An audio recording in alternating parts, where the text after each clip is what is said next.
मधुबन के बाबा, मधुबन के बाबा मुरली वाले, आपका क्या कहना, आपका क्या कहना। ओम शांति। आज 13 जनवरी 2026 के साकार मधुर महावाक्य हैं। आज मीठे मीठे बाप दादा बोले, मीठे बच्चे, बाप की श्रीमत का रिगार्ड रखना माना मुरली कभी भी मिस नहीं करना, हर आज्ञा का पालन करना। बाबा ने कहा, मीठे बच्चे, बाप की श्रीमत का रिगार्ड रखना माना मुरली कभी भी मिस नहीं करना और हर आज्ञा का पालन करना। बाबा ने आज प्रश्न पूछा कि अगर तुम बच्चों से कोई पूछे कि राजी खुशी हो तो तुम्हें कौन सा जवाब फलक से देना चाहिए। तो उत्तर में बाबा कहते, बोलो, परवाह थी पार ब्रह्म में रहने वाले की, वह मिल गया, बाकी क्या चाहिए। पाना था सो पा लिया। तुम ईश्वरीय बच्चों को किसी बात की परवाह नहीं। तुम्हें बाप ने अपना बनाया, तुम्हारे पर ताज रखा और फिर परवाह किस बात की।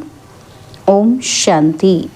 बाप समझाते हैं, बच्चों की बुद्धि में ज़रूर होगा कि बाबा आप बाप भी है, टीचर भी है और सुप्रीम गुरु भी है।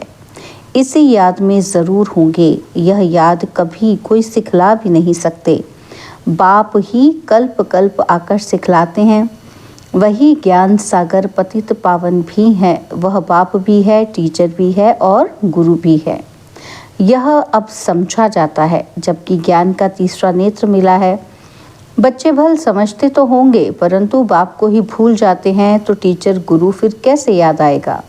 माया बहुत ही प्रबल है, जो 3 रूप में महिमा होते हुए भी तीनों को भुला देती है।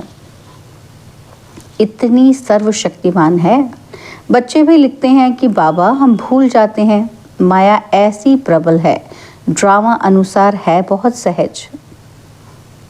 बच्चे समझते हैं ऐसा कभी कोई हो नहीं सकता। वही बाप टीचर सतगुरु है। सच सच, इसमें गोपोड़े आदि की कोई बात नहीं। अंदर में समझना चाहिए ना, परंतु माया भुला देती है। कहते हैं हम हार खा लेते हैं तो कदम कदम में पद्म कैसे होंगे। देवताओं को ही पद्म की निशानी देते हैं, सबको तो नहीं दे सकते। ईश्वर की यह पढ़ाई है, मनुष्य की नहीं। मनुष्य की यह पढ़ाई कभी हो नहीं सकती। भल देवताओं की महिमा की जाती है, परंतु फिर भी ऊंच ते ऊंच एक बाप है, बाकी उनकी बड़ाई क्या है। आज गदाई कल राजाई। अभी तुम पुरुषार्थ कर रहे हो ऐसा बनने का, कैसा, लक्ष्मी नारायण बनने का। जानते हो इस पुरुषार्थ में बहुत फेल होते हैं। पढ़ते फिर भी इतने हैं जितने कल्प पहले पास हुए थे। वास्तव में ज्ञान है भी बहुत सहज, परंतु माया भुला देती है। बाप कहते हैं अपना चार्ट लिखो, परंतु लिख नहीं पाते हैं। कहाँ तक बैठ लिखें। अगर लिखते भी हैं तो जांच करते हैं 2 घंटा याद में रहे, फिर भी वह भी उन्हों को मालूम पड़ता है। जो बाप की श्रीमत को अमल में लाते हैं, बाप तो समझेंगे कि इन बेचारों को तो लज्जा आती होगी, नहीं तो श्रीमत अमल में लानी चाहिए। परंतु 2% मुश्किल चार्ट लिखते हैं। बच्चों को श्रीमत का इतना रिगार्ड नहीं है। मुरली मिलते हुए भी पढ़ते नहीं हैं। दिल में लगता ज़रूर होगा। बाबा कहते तो सच हैं कि हम मुरली ही नहीं पढ़ते तो बाकी औरों को क्या समझाएंगे। याद की यात्रा। ओम शांति। रूहानी बाप रूहानी बच्चों को समझाते हैं। यह तो बच्चे समझते हैं कि बरोबर हम आत्मा हैं। हमको परमपिता परमात्मा पढ़ा रहे हैं और क्या कहते हैं, मुझे याद करो तो तुम स्वर्ग के मालिक बनो। इसमें बाप भी आ गया, पढ़ाई और पढ़ाने वाला भी आ गया, सद्गति दाता भी आ गया। थोड़े अक्षर में सारा ज्ञान आ जाता है। यहाँ तुम आते ही हो इसको रिवाइज करने के लिए।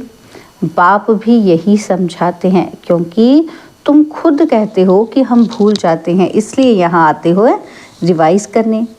भल कोई यहाँ रहते हैं तो भी रिवाइज नहीं होता है, तकदीर में नहीं है।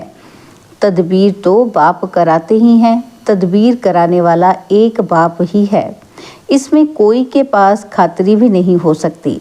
ना स्पेशल पढ़ाई है, उस पढ़ाई में स्पेशल पढ़ने के लिए टीचर को बुलाते हैं। यह तो तकदीर बनाने के लिए सबको पढ़ाते हैं। एक एक को अलग कहाँ तक पढ़ाएंगे? कितने ढेर बच्चे हैं। उस पढ़ाई में कोई बड़े आदमी के बच्चे होते हैं तो उन्हों को स्पेशल पढ़ाते हैं।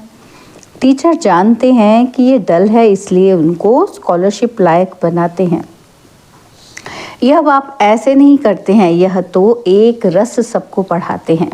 वह हुआ टीचर का एक्स्ट्रा पुरुषार्थ कराना। यह तो एक्स्ट्रा पुरुषार्थ किसी को अलग से कराते नहीं। एक्स्ट्रा पुरुषार्थ माना ही मास्टर कुछ कृपा करते हैं। ऐसे तो भल पैसे लेते हैं, खास टाइम दे पढ़ाते हैं, जिससे वह जास्ती पढ़कर होशियार होते हैं। यहाँ तो जास्ती कुछ पढ़ने की बात है ही नहीं, इनकी तो बात ही नहीं है। एक ही महामंत्र देते हैं, मन मना भव। याद से क्या होता है? यह तो समझते हो कि बाप ही पतित पावन है। जानते हो, उनको याद करने से ही पावन बनेंगे। अब तुम बच्चों को ज्ञान है, जितना याद करेंगे उतना पावन बनेंगे। कम याद करेंगे तो कम पावन बनेंगे। यह तुम बच्चों के पुरुषार्थ पर है। बेहद के बाप को याद करने से हमको ये माना लक्ष्मी नारायण बनना है। उन्हों की महिमा तो हर एक जानते हैं। कहते भी हैं कि आप पुण्य आत्मा हो और हम पाप आत्मा है। ढेर मंदिर बने हुए हैं, वहाँ सब क्या करने जाते हैं? दर्शन से फ़ायदा तो कुछ भी नहीं। एक दो को देख चले जाते हैं, बस दर्शन करने जाते हैं। फलाना यात्रा पर जाता है कि हम भी जाएं, इससे क्या होगा? कुछ भी नहीं। तुम बच्चों ने भी यात्राएं की हैं। जैसे और त्योहार मनाते हैं, वैसे यात्रा भी एक त्योहार समझते हैं। अभी तुम याद की यात्रा भी एक त्योहार समझते हो। तुम याद की यात्रा में रहते हो, अक्षर ही एक है, मन मना भव। यह तुम्हारी यात्रा अनादि है। वह भी कहते हैं वह यात्रा हम अनादि करते आए हैं, परंतु तुम अभी ज्ञान सहित कहते हो कि हम कल्प कल्प यह यात्रा करते हैं। बाप ही आकर यह यात्रा सिखलाते हैं। वह चारों धाम जन्म बाय जन्म यात्रा करते हैं। यह तो बेहद का बाप कहते हैं, मुझे याद करो तो तुम पावन बन जाएंगे। ऐसे तो कोई और कभी नहीं कहते कि यात्रा से तुम पावन बनेंगे। मनुष्य यात्रा पर जाते हैं तो वह उस समय पावन रहते हैं। आजकल तो वहाँ भी गंद लगा पड़ा है, पावन नहीं रहते। इस रूहानी यात्रा का तो किसी को पता ही नहीं है। तुमको अभी बाप ने बताया है कि ये याद की यात्रा है सच्ची। वह यात्रा का चक्र लगाने जाते हैं, फिर भी वैसे का वैसा बन जाते हैं। चक्र लगाते रहते हैं, जैसे वास्को डी गामा ने सृष्टि का चक्र लगाया, तो यह भी चक्र लगाते हैं ना। गीत भी है ना कि चारों तरफ लगाए फेरे, फिर भी हम हरदम दूर रहे। भक्ति मार्ग में तो कोई मिला नहीं सकते। भगवान कोई को मिला ही नहीं, भगवान से दूर ही रहे। फेरे लगाकर फिर भी घर में आकर 5 विकारों में फंसते हैं। वह सब यात्राएं हैं झूठी। अभी तुम बच्चे जानते हो कि यह है पुरुषोत्तम संगम युग, जबकि बाप आए हैं। एक दिन सब जान जाएंगे कि बाप आया हुआ है। भगवान आखिरी मिलेगा, लेकिन कैसे, ये तो कोई भी जानते ही नहीं। यह तो मीठे मीठे बच्चे जानते हैं कि हम श्रीमत पर इस भारत को फिर से स्वर्ग बना रहे हैं। भारत का ही तुम नाम लेंगे, उस समय और कोई धर्म होता ही नहीं। सारी विश्व पवित्र बन जाती है। अभी तो ढेर धर्म हैं। बाप आकर तुमको सारे झाड़ का नॉलेज सुनाते हैं, तुमको स्मृति दिलाते हैं। तुम सो देवता थे, फिर सो क्षत्रिय, सो वैश्य, सो शूद्र बने। अभी तुम सो ब्राह्मण बने हो। हम सो का अर्थ बाप कितना सहज समझाते हैं। ओम अर्थात मैं आत्मा, और फिर हम आत्मा ऐसे चक्र लगाती हैं। वह तो कह देते कि हम आत्मा सो परमात्मा, परमात्मा सो हम आत्मा। एक भी नहीं जिसको हम सो का अर्थ यथार्थ मालूम हो। तो बाप कहते हैं यह जो मंत्र है ये हरदम याद रखना चाहिए। चक्र बुद्धि में नहीं होगा तो चक्रवर्ती राजा कैसे बनेंगे? अभी हम आत्मा ब्राह्मण हैं, फिर हम सो देवता बनेंगे। यह तुम कोई से भी जाकर पूछो, कोई नहीं बताएंगे। वह तो 84 का अर्थ भी नहीं समझते। भारत का उत्थान और पतन गाया हुआ है, यह ठीक है। सतो प्रधान, सतो रजोतमो, सूर्यवंशी, चंद्रवंशी, वैश्यवंशी। अभी तुम बच्चों को सब मालूम पड़ गया है। बीज रूप बाप को ही ज्ञान का सागर कहा जाता है। वह इस चक्र में नहीं आते हैं। ऐसे नहीं कि हम जीवात्मा से परमात्मा बन जाते हैं, नहीं। बाप आप समान नॉलेजफुल बनाते हैं, आप समान गॉड नहीं बनाते। इन बातों को बहुत अच्छी रीति समझना है, तब बुद्धि में चक्र चल सकता है, जिसका नाम सुदर्शन चक्र रखा है। तुम बुद्धि से समझ सकते हो कि हम कैसे इस 84 के चक्र में आते हैं। इसमें सब आ जाता है, समय भी आता है, वर्ण भी आ जाते हैं और वंशावली भी आ जाती है। अब तुम बच्चों की बुद्धि में ये सारा ज्ञान होना चाहिए। नॉलेज से ही ऊंच पद मिलता है। नॉलेज होगी तो औरों को भी देंगे। यहाँ तुमसे कोई पेपर आदि नहीं भराए जाते हैं। उन स्कूलों में जब इम्तिहान होते हैं तो पेपर्स विलायत से आते हैं। जो विलायत में पढ़ते होंगे उन्हों की तो वहाँ ही रिजल्ट निकालते होंगे। उनमें भी कोई बड़ा एजुकेशन अथॉरिटी होगा जो जांच करते होंगे पेपर्स की। तुम्हारे पेपर्स की जांच कौन करेंगे? तुम खुद ही करेंगे। खुद को जो चाहो सो बनाओ, पुरुषार्थ से जो चाहो सो पद बाप से ले लो। प्रदर्शनी आदि में बच्चे पूछते हैं ना कि क्या बनेंगे, देवता बनेंगे, बैरिस्टर बनेंगे, क्या बनेंगे? जितना बाप को याद करेंगे, सर्विस करेंगे, उतना फल मिलेगा। जो अच्छी रीति बाप को याद करते हैं वो समझते हैं कि हमको सर्विस भी करनी है, प्रजा बनानी है ना। तो ये राजधानी स्थापन हो रही है तो उसमें सब चाहिए। वहाँ वज़ीर होते ही नहीं। वज़ीर की दरकार उनको रहती जिनको अक्ल कम होता है। तुमको वहाँ राय की दरकार नहीं रहती है। बाबा के पास राय लेने आते हैं, स्थूल बातों की राय लेते हैं कि पैसे का क्या करें, धंधा कैसे करें। बाबा कहते हैं ये दुनियावी बातें बाप के पास नहीं लाओ। हाँ, कहीं दिल शिकस्त बन न जाए तो कुछ न कुछ आथत देकर बता देते हैं। यह मेरा कोई धंधा नहीं है, मेरा तो ईश्वरीय धंधा है तुमको रास्ता बताने का। तुम विश्व का मालिक कैसे बनो? तुमको मिली है श्रीमत, बाकी सब है आसुरी मत। सतयुग में कहेंगे श्रीमत और कलयुग में आसुरी मत। वह है ही सुख धाम। और वहाँ ऐसे भी नहीं कहेंगे कि राजी खुशी हो, तबीयत ठीक है। यह अक्षर वहाँ होते ही नहीं। ये तो यहाँ पूछा जाता है, कोई तकलीफ तो नहीं है, राजी खुशी हो। इसमें भी बहुत बातें आ जाती हैं। वहाँ दुख है ही नहीं जो पूछा जाए। यह है ही दुख की दुनिया। वास्तव में तुमसे कोई पूछ नहीं सकता। भल माया गिराने वाली है तो भी बाप मिला है ना। तुम कहेंगे क्या तुम खुश खैराफात पूछते हो? हम ईश्वर के बच्चे हैं, हमसे क्या खुश खैराफात पूछते हो? परवाह थी पार ब्रह्म में रहने वाले बाप की, वो मिल गया, अब फिर किसकी परवाह? ये हमेशा याद करना चाहिए। क्या कि हम किसके बच्चे हैं। यह भी बुद्धि में ज्ञान है कि जब हम पावन बन जाएंगे तो फिर लड़ाई शुरू हो जाएगी। और जब भी तुमसे कोई पूछे कि तुम खुश राजी हो तो बोलो हम तो सदैव खुश राजी हैं। बीमार भी हो तो भी बाप की याद में हो। तुम स्वर्ग से भी जास्ती यहाँ खुश राजी हो, जबकि स्वर्ग की बादशाही देने वाला बाप मिला है जो हमको इतना लायक बनाते हैं।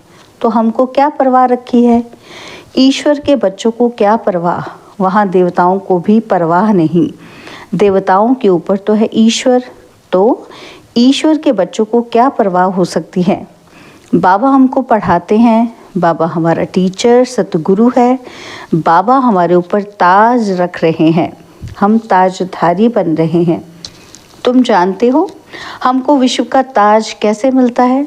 बाप नहीं ताज रखते, यह भी तुम जानते हो। सतयुग में बाप अपना ताज अपने बच्चों पर रखते हैं, जिसको अंग्रेजी में कहते हैं क्राउन प्रिंस। यहाँ जब तक बाप का ताज बच्चे को मिले तब तक बच्चे को उत्कंठा रहेगी कि कहीं बाप मरे तो ताज हमारे सिर पर आए। आश होगी कि प्रिंस से महाराजा बनूं, और वहाँ तो ऐसी बात ही नहीं होती। अपने समय पर कायदे अनुसार बाप बच्चों को ताज देकर फिर किनारा कर लेते हैं। वहाँ वानप्रस्थ की चर्चा होती ही नहीं। बच्चों को महल आदि बनाकर देते हैं, आशाएं सब पूरी हो जाती हैं। तुम समझ सकते हो सतयुग में सुख ही सुख है। प्रैक्टिकल में सब सुख तब पाएंगे जब वहाँ जाएंगे। वह भी तुम ही जानो स्वर्ग में क्या होगा। एक शरीर छोड़ फिर कहाँ जाएंगे। अभी तुम्हें प्रैक्टिकल में बाप पढ़ा रहे हैं। तुम जानते हो हम सच सच स्वर्ग में जाएंगे। वह तो कह देते कि हम स्वर्ग में जाते हैं, पता भी नहीं कि स्वर्ग किसको कहा जाता है। जन्म जन्मांतर यह अज्ञान की बातें सुनते आए, अभी बाप तुमको सत्य बातें सुनाते हैं। अच्छा, मीठे मीठे सिकिलदे बच्चों प्रति माता पिता, बाप दादा का याद प्यार और गुड मॉर्निंग। रूहानी बाप के रूहानी बच्चों को नमस्ते। हम रूहानी बच्चों की रूहानी बाप दादाजी को दिलवा जान सिकवा प्रेम से नमस्ते। ओम शांति। प्यारे बाबा, मीठे बाबा, मेरे बाबा, शुक्रिया बाबा, शुक्रिया बाबा, शुक्रिया। धारणा के लिए मुख्य सार है। पहला पॉइंट है सदा राजी खुशी रहने के लिए बाप की याद में रहना है। पढ़ाई से अपने ऊपर राजाई का ताज रखना है। और सेकंड पॉइंट है श्रीमत पर भारत को स्वर्ग बनाने की सेवा करनी है। सदा श्रीमत का रिगार्ड रखना है। बाबा ने आज हमें वरदान दिया, श्रेष्ठ तकदीर की स्मृति द्वारा अपने समर्थ स्वरूप में रहने वाले सूर्यवंशी पद के अधिकारी भव। श्रेष्ठ तकदीर की स्मृति द्वारा अपने समर्थ स्वरूप में रहने वाले सूर्यवंशी पद के अधिकारी भव। जो अपनी श्रेष्ठ तकदीर को सदा स्मृति में रखते हैं वह समर्थ स्वरूप में रहते हैं। उन्हें सदा अपना अनादि असली स्वरूप स्मृति में रहता है। कभी नकली फेस धारण नहीं करते। कई बार माया नकली गुण और कर्तव्य का स्वरूप बना देती है, जिसको क्रोधी, किसी को लोभी और किसी को दुखी, किसी को अशांत बना देती है। लेकिन असली स्वरूप इन सब बातों से परे है। जो बच्चे अपने असली स्वरूप में स्थित रहते हैं वह सूर्यवंशी पद के अधिकारी बन जाते हैं। स्लोगन है सर्व पर रहम करने वाले बनो तो अहम और वहम समाप्त हो जाएगा। सर्व पर रहम करने वाले बनो तो अहम और वहम समाप्त हो जाएगा। बाबा के अव्यक्त इशारे इस अव्यक्त मास में बंधन मुक्त रह जीवन मुक्त स्थिति का अनुभव करो।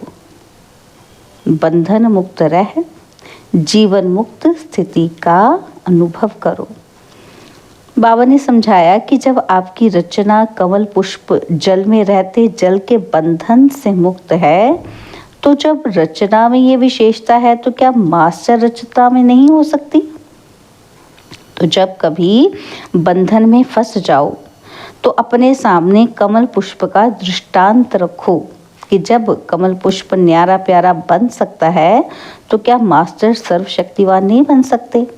तो सदा बन जाएंगे। अच्छा, ओम शांति।